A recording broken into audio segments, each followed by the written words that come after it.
নমস্কার বন্ধুরা, নতুন একটি ভিডিওতে স্বাগত।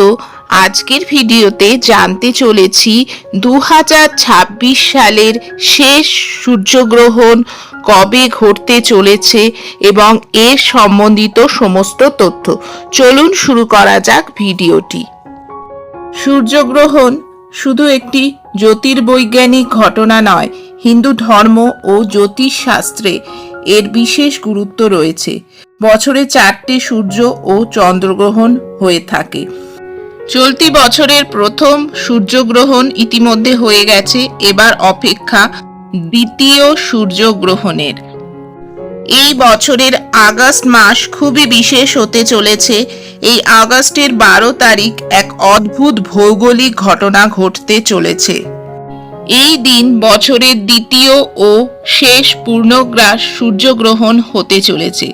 আসুন জেনে নিই এই সূর্যগ্রহণের সব খুঁটিনাটি। পূর্ণগ্রাস সূর্যগ্রহণ কি? সূর্যগ্রহণ ঘটে যখন চাঁদ সূর্য ও পৃথিবীর মাঝখানে চলে আসে।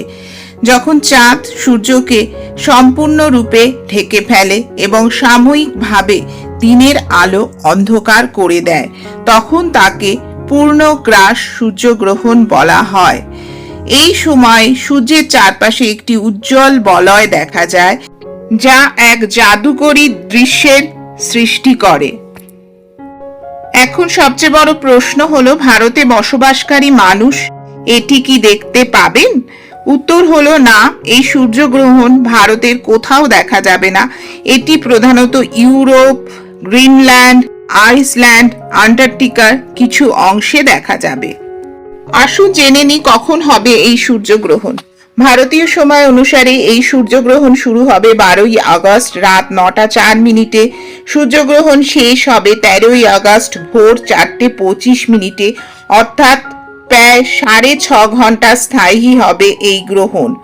2026 প্রথম সূর্যগ্রহণ ছিল 17ই ফেব্রুয়ারি, যার স্থায়িত্ব ছিল 4.5 ঘন্টা। সেই তুলনায় আগস্টের গ্রহণ অনেক দীর্ঘ, তার প্রভাব বেশি। যেহেতু এই গ্রহণ ভারতে দেখা যাবে না, তাই এর কোনো প্রভাব ভারতে পড়বে না এবং সূতককালও প্রযোজ্য হবে না। ধর্মীয় বিশ্বাস অনুসারে যে গ্রহণ আমাদের দেশে দেখা যায় না, তার জন্য কোনো সূতককাল প্রযোজ্য হয় না।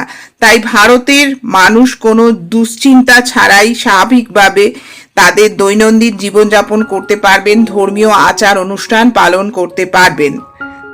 আর যদি আপনি এমন কোনো এলাকায় থেকে থাকেন যেখান থেকে সূর্যগ্রহণ দেখা যাবে, দৃশ্যমান হবে, তবে অবশ্যই এটি খালি চোখে দেখবেন না। এটি দেখতে গেলে বিশেষ সোলার ফিল্টার চশমা অ্যাভেলেবেল আছে বাজারে, সেইগুলি পরে তারপরেই সূর্যগ্রহণ দেখবেন। আশা করি ভিডিওটি ভালো লাগলো। ভিডিওটি ভালো লাগলে চ্যানেলকে সাবস্ক্রাইব করে পাশে থাকুন। আজকের ভিডিওটি এখানেই শেষ করছি। ধন্যবাদ।